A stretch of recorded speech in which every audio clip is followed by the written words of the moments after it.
What's good? How y'all doing tonight? Y'all doing good? I definitely am. What's up, man? I don't know, Bobby. What's going on? What are we talking about today? All right, let's see. Let me stretch out a little bit. Always good to stretch. Okay. All right, so the questions today starts with,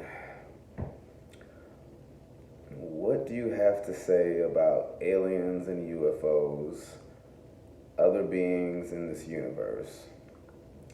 Well, if you figure pretty much anything that is not from Earth can be considered an alien. Angels, spirits, those are different. I mean, they're still technically from the Earth, but still other realms. Anything can be an alien, and I believe there's got to be life on other planets, just because Definitely. they're not oxygen proficient or, 'cause we're supposed to be like right in the middle, I guess, so have the perfect environment. But there's definitely going to be creatures. Something has adapted just the way that our species and other species have adapted to life on Earth. There's Yeah, definitely. there's definitely something out there, just because we don't see it all the time, even though there's been instances of things happening, but there's definitely, I believe, in other life. We're not the only ones. Oh, for sure. I definitely believe there's got to be. Like, there's no possibility, in my mind, there's no possibility that there isn't other life forms out there besides human beings. Mm-hmm. I mean, and all the other creatures, of course, on this planet. It's just, when you think about it, there's so many planets out there, so many. And you're trying to tell me that there's no other beings, And then there's, on top of that, there's so much more of the universe that we've never even been able to, discover, because we can only go so far. Mm-hmm. So it's like, even though you haven't even, explored the whole entire universe, you're telling me that that part that you haven't checked has no life forms too. Like, you don't know, like the people, like It's the you ego, know what I mean? yeah. Yeah. The ego wants us to be, all powerful, and we want to be in charge. We want to be just the idea of having another life form that could be smarter than us. Yeah. Is kind of a knock to ego, and the ego doesn't want to grasp that. So if you don't have an open mind on that, you're probably not going to believe. Yeah, I definitely feel like they tell the public that there's like, well, they don't talk about it or whatever, all the stuff that they've uncovered and all the probably UFOs that they've found, because they don't want to get the the public wild and just worried about that. But in my opinion, it's a lot like this anime Parasite. Like, I feel like they could be blending in with us every single day, and you wouldn't even know. Like, because who knows? Maybe they're good at transforming into like someone that looks like us. We don't know. Like, people might hear me say that and be like, "Man, this guy's crazy," but we don't know that that doesn't happen. We have no physical evidence that that does not happen. So that means that there is a possibility that it could happen, or that it is happening. I mean, aliens could be like microscopic. We could like not see them, and they just get inside a human body or a vessel, and they take over it. So literally, some people that you see every day could have an alien inside. As weird as that sounds, but they could be all around us right now, and we could not see them because they're from another dimension or another universe that we can't perceive with our human eyes. That makes me think, there was this movie I remember watching as a child. I feel like it was an 80s movie. Yeah. And I want to say it was called They. Might have been another word to it. Don't quote me on this. But, everybody's just living their life. Yeah. I want to say it took place possibly in New York City, and this guy somehow stumbles upon this pair of glasses.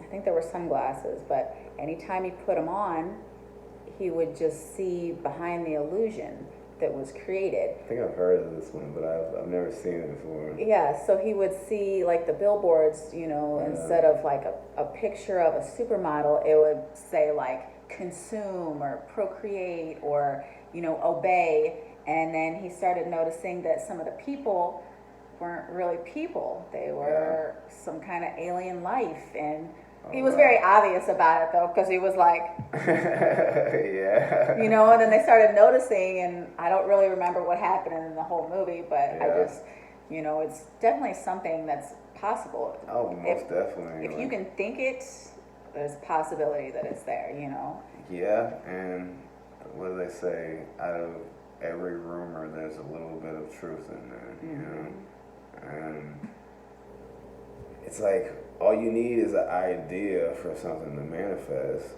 So, I feel like every idea is valid, whether it sounds good or it sounds crazy.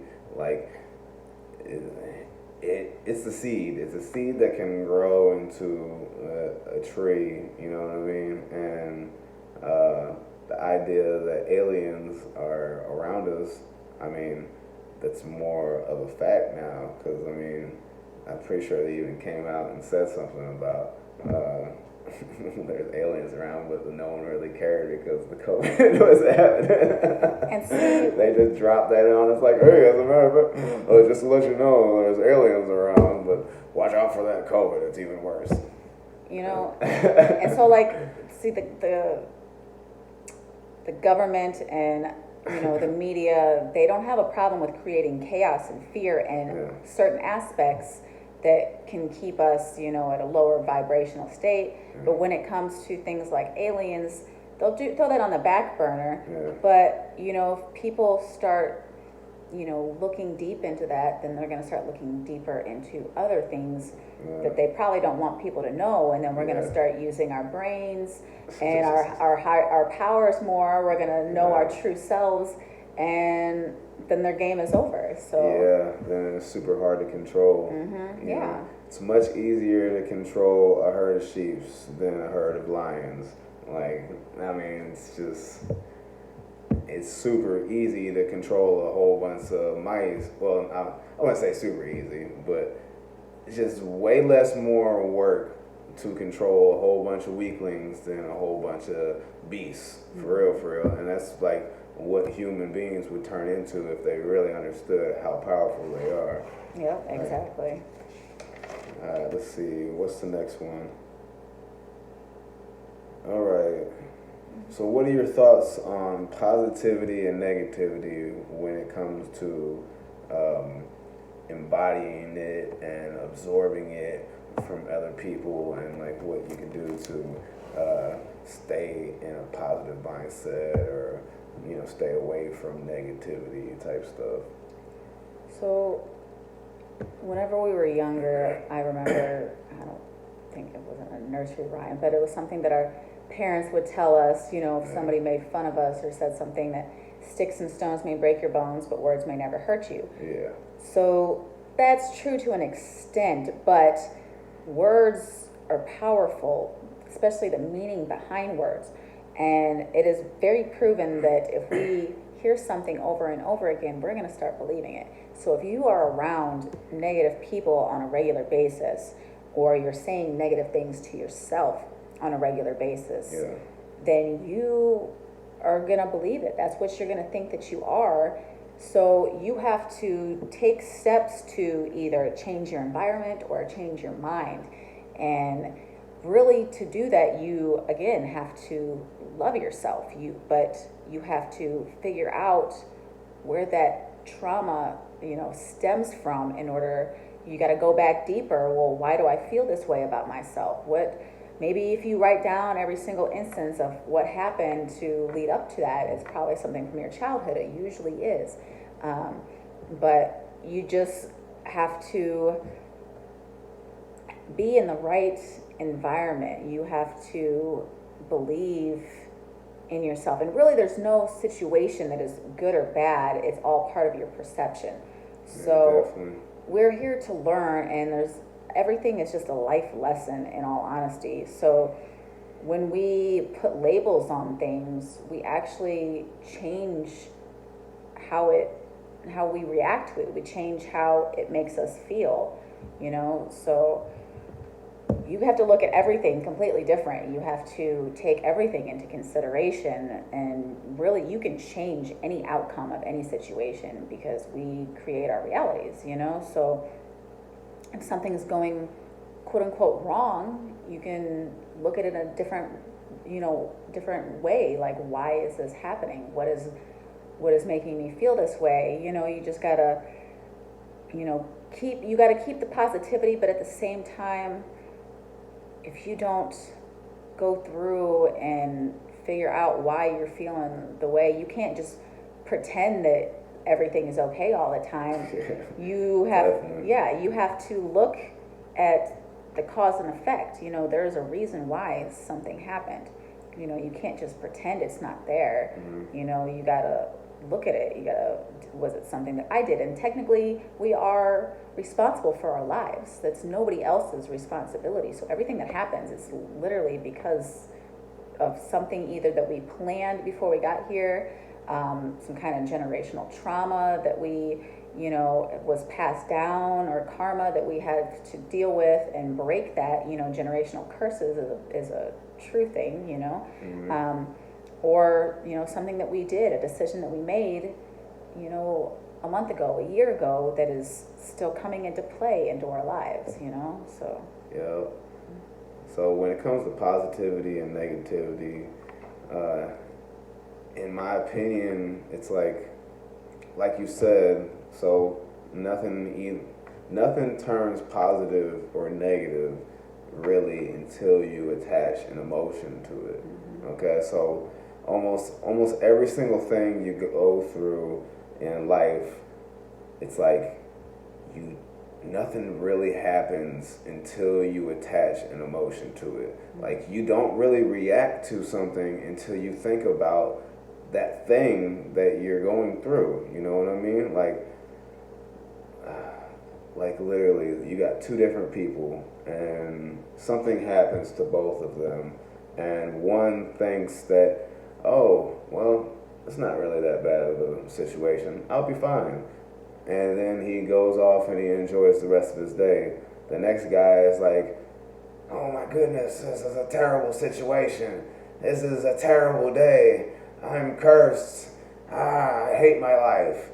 And he's going to go home and he's probably not going to enjoy the rest of his day. He's going to be in a negative mindset. It's like one emotion or thought bursts a whole nother, maybe 2, 3, 4, 5, maybe even 10 more thoughts, like depending on how strong of an emotion you have connected to that thought.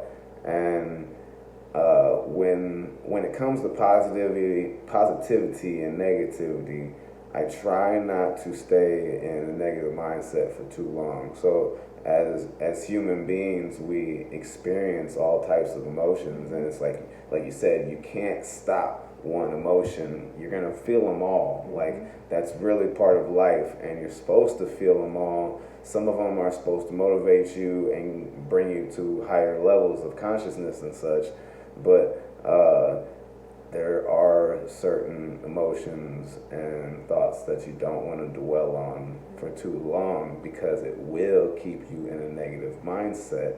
And negativity is something that you don't want to dwell in, and you don't want to soak yourself in, because it's like I was saying earlier, one thought bursts another one. So if you're constantly birthing negative thoughts and negative feelings, you're just giving off negative energy, and then all of a sudden your whole entire life is negative. Because I swear to God, one part of your life basically affects another part of your life. Mm-hmm. Everything in your life is connected. There's a string connected to everything. So it's like, if you infected one part of your life, it's going to infect the whole entire part. So you might want to try and have a healthy, balanced life as much as possible, because yeah, it's very easy to get consumed by the negative energies. You know, we all want to be positive and we all want to have a positive life, but life isn't like that. It's, you know, it's positive and negative. It's two sides of the coin, and you can't have one without having the other one. Yes. Like, really. Yeah, we've got to realize that life, just like everything, goes through cycles. Yeah. The moon, seasons, everything is a cycle. So we're not always going to be completely high all the time. We're going to have some lows. We're going to dip down. And that's when we're actually supposed to, when we're having our downs, that's when we're supposed to look at things and rest and figure out what we need to possibly do different, you know, or just give ourselves some me time, some pampering, you know, make ourselves feel good. And then we get ready, and then we'll start having a whole burst of energy, and that's when you take action. That's when you manifest those dreams and you go after what you want to do, you know, like you just gotta, you know, don't be so hard on yourself is basically what it is, you know. Don't take life so serious. We're here to have fun and create. Exactly. And love. And you know, I've made some of the best accomplishments and the best moves and just evolved the most after some dark times. Like literally, I've got down so low that I was down there for so long that I'm just like, I'm so sick and tired of being like this. I was like, it is time to change. And that change lifted me up higher than I ever was before then. You know, I like leveled up way farther than I was before I got down. And then I watched this video on YouTube, and this guy said something about he's like, you have to bend down low to jump high. You know, just think about it. Every time you jump to get higher, you bend down, you get down. So when you get down, don't think that your life is over with. You can jump up and get higher. Just takes a little bit of effort, you know what I mean? All right, let's see. Next question. What are your thoughts on holding grudges? So that is actually going to cause a lot of problems with your well-being. Almost definitely. You have to forgive. And I know, you know, the saying, forgive but never forget. So in a sense, if that can be true, but you need to kind of look at it if that situation gets brought up or that conversation gets brought up and you claim that you forgave that person or forgave yourself or whatever, but you still get highly emotional about the situation, then you did not forgive completely. You need to go back in and forgive again, you know. But yeah, if you're holding a grudge against somebody, that is not hurting the other person. That's hurting yourself. That's making you feel, holding anger in your body is actually going to manifest into some kind of physical illness. You can't keep those feelings inside. You have to release them. One of my favorite ways of letting something go, actually, you can do it physically. You can actually write it out physically. But I like to just do it in my mind, because a lot of times I'm around somebody if something that from the past pops into my head. So I will actually visualize me writing a letter of what happened. So like, say, I don't know, somebody treated me very badly at some point in my life, and it keeps popping in my head and making me feel bad about it. Like, why didn't I do this like this or whatever? So I will just visualize in my head, writing down everything that happened. You know, I'll just like, I'm scrolling down, whatever. Once I'm done with this letter, I will fold it up, put it into an envelope. This is all in my mind, but you can do it physically. Yeah. And then I will burn this letter. And that has worked. I think there was only like one issue that popped back up, and that was a deeper issue that I needed to work on. but it basically works, and it keeps that really out of my mind. I don't think about it anymore. Once I burn it up, I write it out and burn it up. But yeah, again, you can do this physically, or you can rip it up, you can bury it, just get it out of there. That is a wonderful ritual that you can do to release some trapped traumas or emotions. But again, deep-seated ones are going to take a little bit more to get rid of. You might have to do more shadow work on that situation. It's funny you said something about that, because I actually saw something.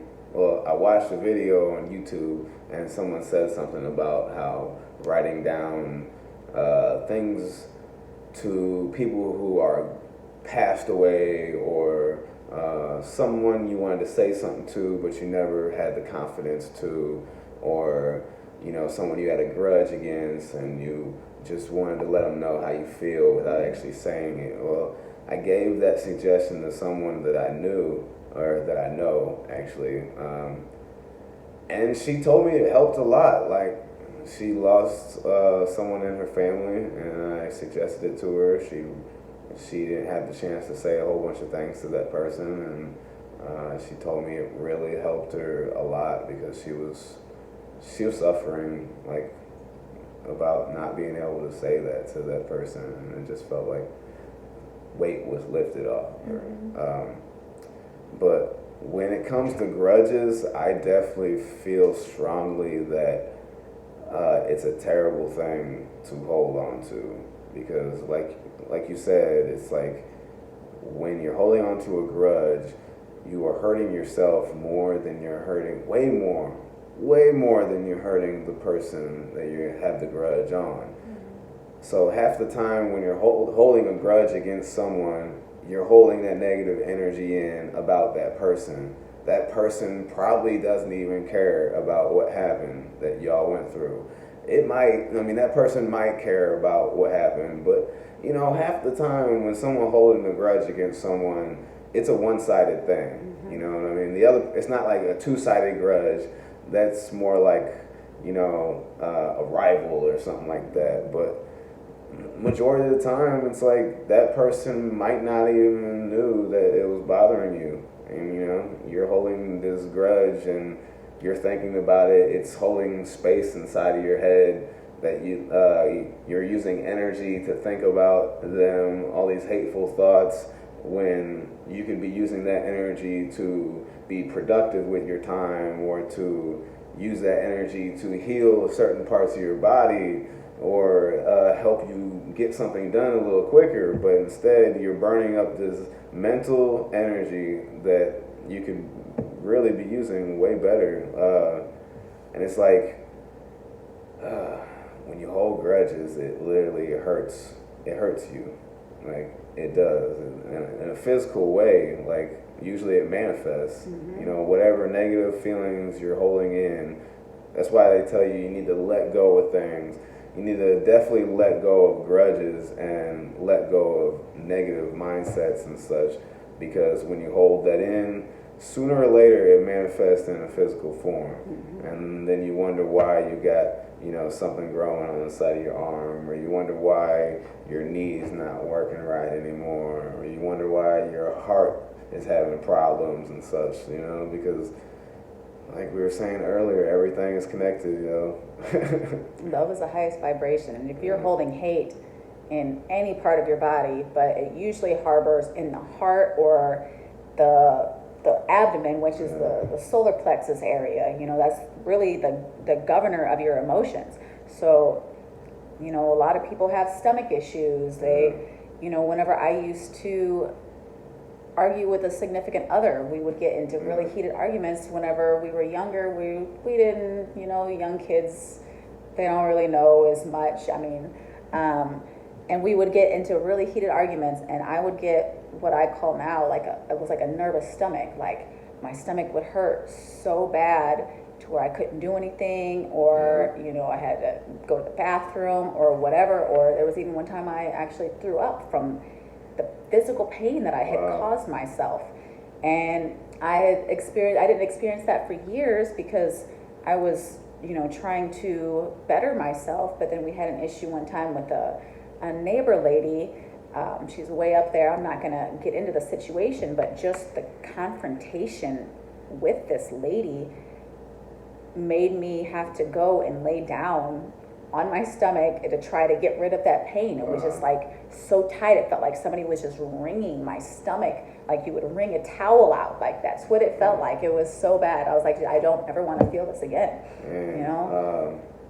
I actually know someone that was having stomach problems, and it would always flare up when she was getting stressed out and when she was going through some really strong emotions and stuff, because everything's connected, yo. It's like them feelings, that negative feelings that you're holding on to, that's just you're absorbing it. It really has a strong effect on the body as a whole, and certain parts of the body will be affected more depending on what circumstances you're going through and what situations you're in. You know, it's crazy. The heart, I'll go back to the little heart thing we were talking about a second ago. The heart is so powerful. It is so underrated. We don't give the heart enough respect. It's, you know, the powerhouse of the whole entire, like the brain, of course, is the genius and the control pad, but the heart is the powerhouse of the whole entire body, and we would not be here without it. And it's crazy because a lot of people don't understand why they can feel someone in their presence before they actually see them. Like, say if someone was coming behind you and you just feel them before they even touch you, it's because of the heart. The heart is so powerful. Like, it's basically one of the reasons why you have an aura is because of your heart. It's just producing, I'm pretty sure it's like electromagnetic waves, and it's going out, and it's sort of like a force field around you. So we've been blessed so much that our heart puts a force field around us that we can detect stuff before we even touch it. That's why you really feel people's energy when they get closer and closer to you. It's pretty amazing. Yeah, that's awesome. Yeah. All right, I think that should end our session for the night. Everybody have a blessed night. Getting a little tired now. All right, y'all. Have a good one. Peace. Bye.